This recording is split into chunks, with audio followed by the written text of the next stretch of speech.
पहचान क्या है, जिनके दर्शन मात्र से भगवत और भागवत में प्रीति हो जाए। ऐसा सवाल एक बार भगवान महाप्रभु से ऐसे गांव में कीर्तन करते हुए हमारे गौरांग देव निकल रहे थे। कुछ ग्रामवासी इकट्ठे हुए और उन्होंने महाप्रभु से पूछा, और भगवान तो आवेश में रहते, निताई मतलब कि वो तो हमेशा हरे कृष्ण कृष्ण कृष्ण हरे हरे, हरे राम राम राम हरे हरे। कह रहे निमाई पंडित, आज आप हमें ये बताइए कि वैष्णव की पहचान क्या। आप कहते वैष्णव बनो वैष्णव बनो, और निमाई पंडित तो यही कहते थे ना, वैष्णव बनो भाई। नाम तो निमाई है, लेकिन हम सब उन्हें भगवान गौरांग देव कहते हैं, भगवान श्री चैतन्य महाप्रभु कहते हैं, आदि आदि।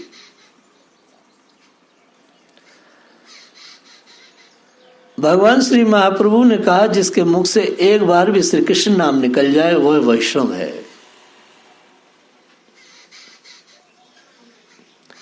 इतनी बात कह के महाप्रभु फिर ठाकुर जी का कीर्तन गाने लगे। फिर एक बहुत ही गंभीर बैसखोरा, तुम्हारे जैसा होगा कोई, फिर वो उठा कीर्तन, उसने बाधा पहुंचाई, महाप्रभु महाप्रभु। अच्छा, जिसके मुंह से एक बार वैष्णव निकल जाए, भगवान का नाम निकल जाए, वो वैष्णव है? हाँ हाँ हाँ। बोले प्रभु एक बात और है। फिर पूछा तो भगवान ने कहा, बोले आप मुझे एक बार खुल के बताइए। आप एक दोबारा से वही प्रश्न किया तो महाप्रभु ने कहा, जो निरंतर श्री कृष्ण का नाम लेता हो वह वैष्णव है। पहले गांव के लोगों एक ने पूछा वैष्णव की पहचान का, एक बार नाम ले ले वैष्णव है। फिर दूसरा संशय वाला था तुम्हारी तरह कि महाप्रभु ऐसे वो वैष्णव है, वो जो लोगों कृष्ण का निरंतर नाम ले वो वैष्णव है। अब तीसरा वाला भी था, वो जया किशोरी जैसा था। उसने कहा अच्छा, जो लगातार नाम ले वही वैष्णव है। तो महाप्रभु ने उस वाली बात को भी काट दिया। वो समझ गए कि ये और भी श्रेष्ठ वाला पूछना चाह रहा है। तो महाप्रभु ने कहा, जिसके दर्शन मात्र से हृदय में भागवत और भागवत की प्रीति का समुदाय हो और स्वतः ही मुख में कृष्ण नाम स्फुरित हो रहा हो, वो वैष्णव है।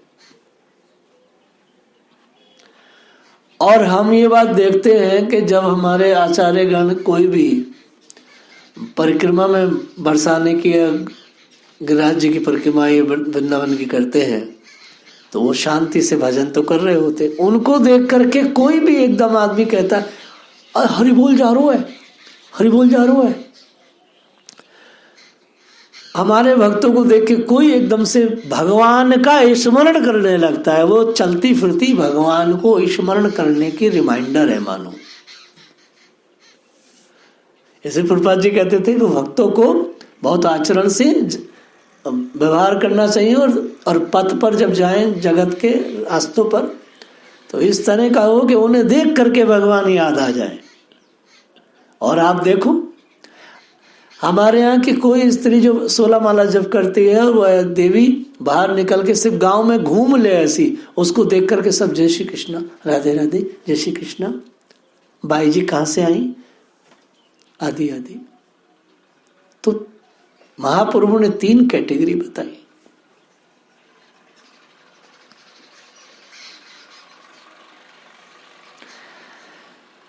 अजामिल के घर ऐसे ही संत पधारे थे, जिनके दर्शन करते ही वेश्या और अजामिल दोनों को की ही सात्विक बुद्धि हो गई। तीसरी कैटेगरी थी जो सबसे बड़ी थी, देखते के साथ सात्विक बुद्धि हो गई। ये बड़ी कैटेगरी है। कोई आदमी एक बार नाम ले तो ठीक है, कोई लगातार ले ये भी अच्छा, लेकिन किसी को देखते ही सात्विक बुद्धि हो जाए, भगवान स्मरण हो जाए, बुद्धि में हृदय में भगवान आ जाए, बड़ी बात हो गई।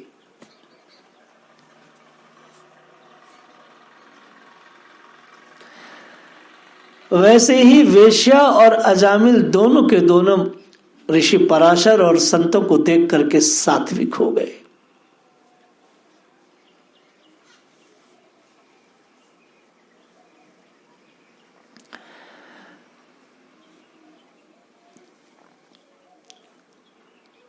वेश्या ने अपने पति अजामिल को घर नहीं आने दिया, रास्ते में ही उठा करके कंठी, चंदन इत्यादि वेशभूषा पहना करके आई, वैश्या भेष पहना के आई।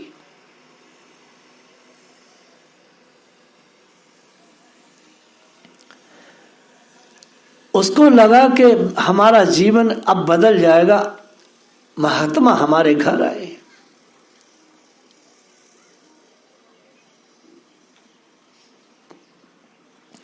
आप आश्चर्य करेंगे कि पूरा जन्म अजामिल ने बुरा काम किया।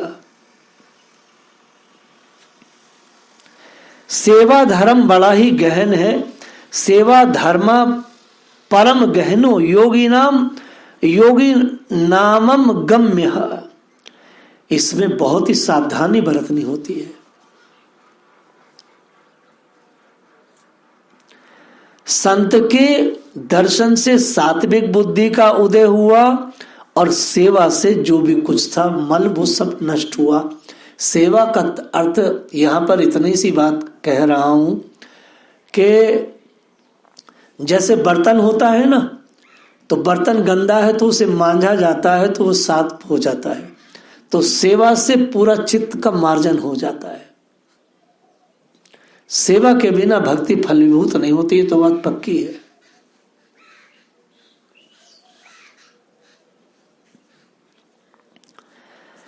जैसे वेश्या संसार को रिझा लेती है अपने हाव भाव से, वैसे ही अजामिल और उस वेश्या ने मन वचन कर्म और भाव भक्ति पूर्वक संतों की सेवा से रिझा लिया। उनका रिझाने का अभ्यास पूर्व था। प्रभुपाद जी कहते हैं जो आपका भौतिक गुण है, अगर वही गुण भगवान में लगा देंगे तो आपका बेड़ा पार है।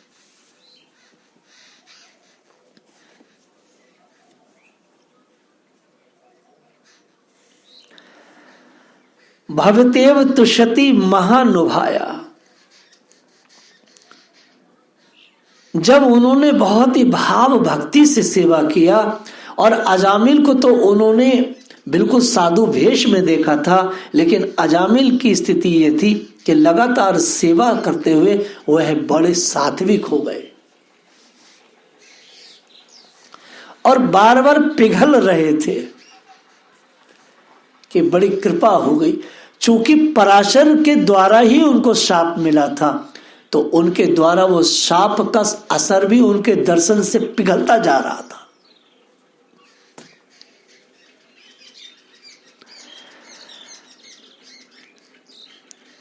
दोनों की सोचनीय स्थिति संतों से छुपी नहीं रही। श्री अजामिल जी और वह वेश्या संतों के चरणों में लोटपोट होकर गदगद भरे भाव से बोले रोते हुए, महाराज हमारे उद्धार का कोई उपाय बताओ। आप देखिए, जिस वेश्या से वह लगे थे शाप के, बस उस वेश्या के कारण ही उनको सद्गुरु की मिला है। इसलिए कोई चीज न निकृष्ट है न श्रेष्ठ है, श्रेष्ठ तो भगवान ही है और वो गति।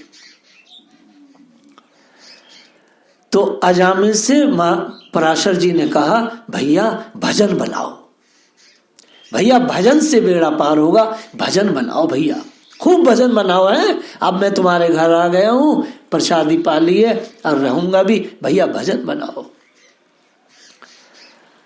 तो अजामिल ने कहा, सरकार मैंने जन्म भर तो बहुत पाप किए,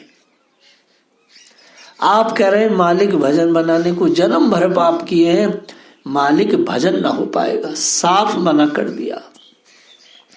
कैसे? पापवंत कर सहज स्वभाव, भजन मोर तेहि भाव न काऊ। महाराज मेरा तो पाप में ही सहज स्वभाव है,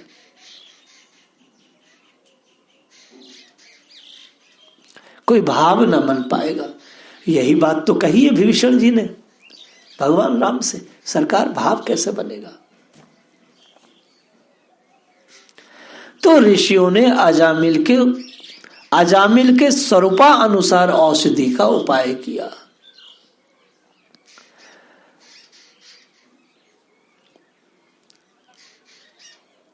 क्योंकि सच्चा और सिद्ध वैद्य वही होता है जो रोगी के रोग के अनुसार उसका उपचार करता हो। दृष्टांत सागर में एक राजवैद्य का एक बहुत बड़ा उदाहरण आता है।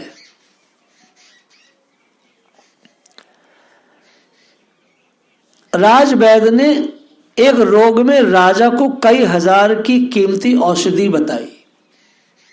राजा को कोई रोग हुआ, उस रोग के लिए राजवैद्य ने कई हजार रुपए की औषधि बताई, कई हजार की, और राजा उससे अच्छा हो गया।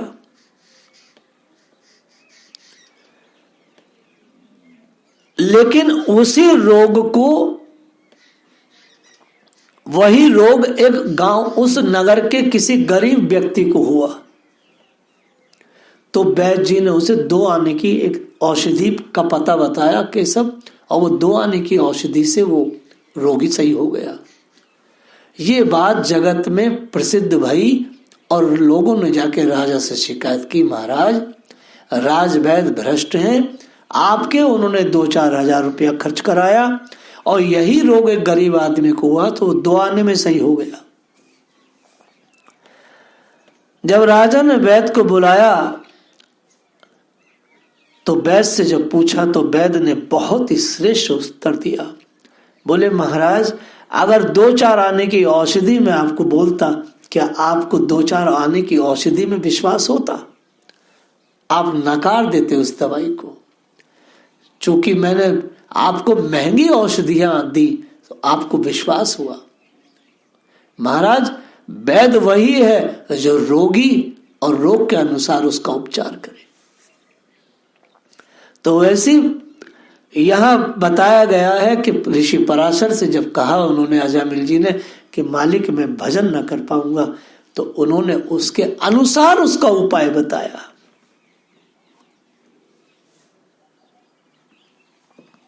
क्या उपाय बताया?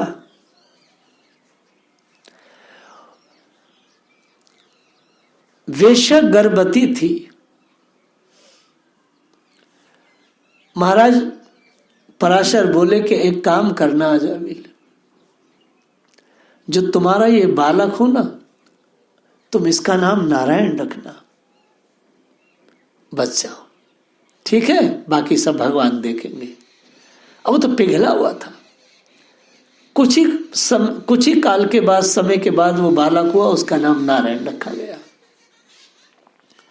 उस वेश्या को और उस अजामिल को, दोनों को उस बालक से इतना मोह, वास्तव में नारायण के उस बालक के रूप में ठाकुर जी का नाम प्रकट हो गया था, चलता फिरता नाम।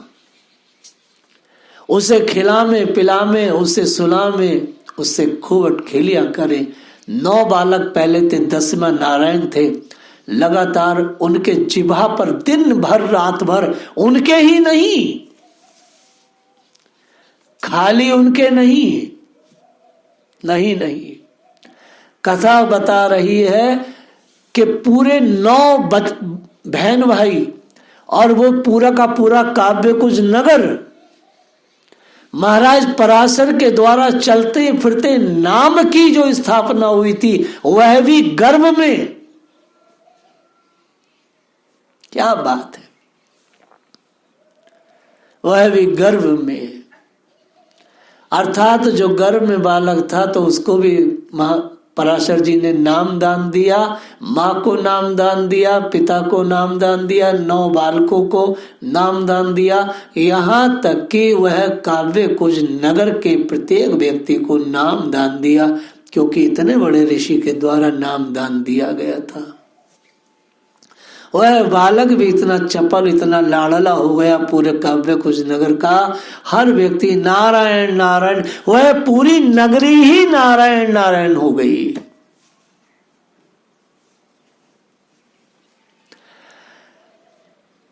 सत्तासी वर्ष के थे जब यमदूत उनके सामने आए।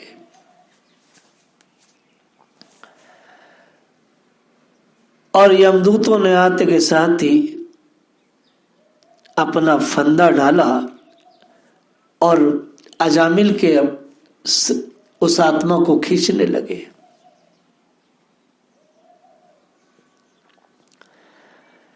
अजामिल और उनकी पत्नी अपने सबसे छोटे पुत्र के इतने कसके मोह में थी कि दिन भर वो नारायण जपती रहती थी। नारायण कहाँ है, नारायण कहाँ है, ऐसा बोलते रहते थे।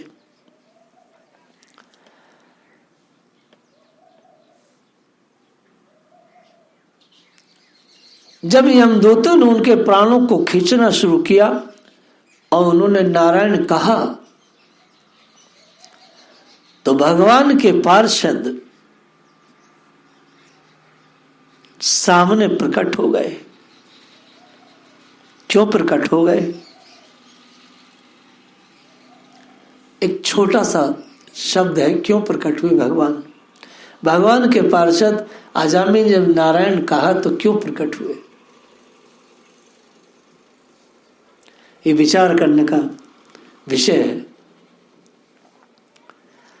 भगवान के पार्षद भगवान और भगवान के नाम से अत्यधिक आसक्त हैं। वो इतने पागल और डूबे रहते हैं भगवान के नाम में और भगवान के गुणों में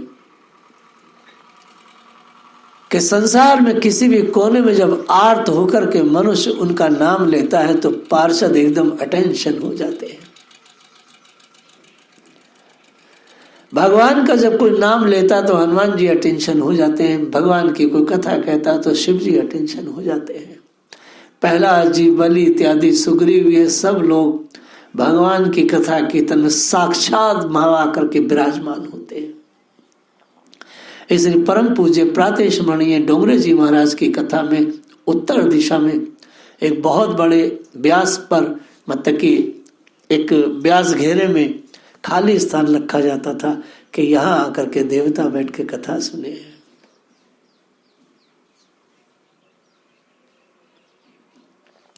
भगवान के नाम में इतनी आसक्ति है पार्षदों को कि जैसे किसी ने आर्त होकर के नारायण नारायण कहा, पार्षद एकदम अटेंशन होकर भागे। अरे कोई ठाकुर जी को प्रेमी हमारे लाला का नाम ले रो, चले भैया देखे जाके। भगवान से आसक्ति, भगवान से आसक्ति। पार्षदों ने आकर के अजामिल जी को बचा लिया। यमदूतों के पूछने पर पार्षदों ने धर्म का रहस्य समझाया। यमदूत तो अजामिल को ले जाना चाहते थे लेकिन पार्षदों ने जाने नहीं दिया।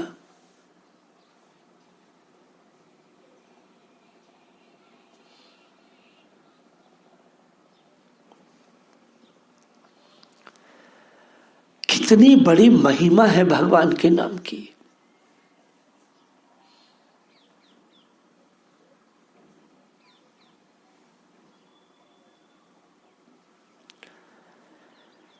बूढ़ा शैया पर पड़ा है, सामने यमदूत आ गए, आर्त होकर परमात्मा का नाम लिया और भगवान के पार्षद आ गए।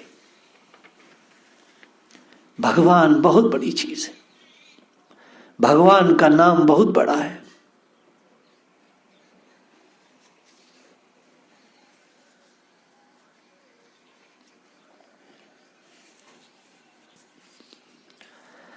बाकी के चरित्र को हम लोग कल स्मरण करेंगे। जय श्री राधे।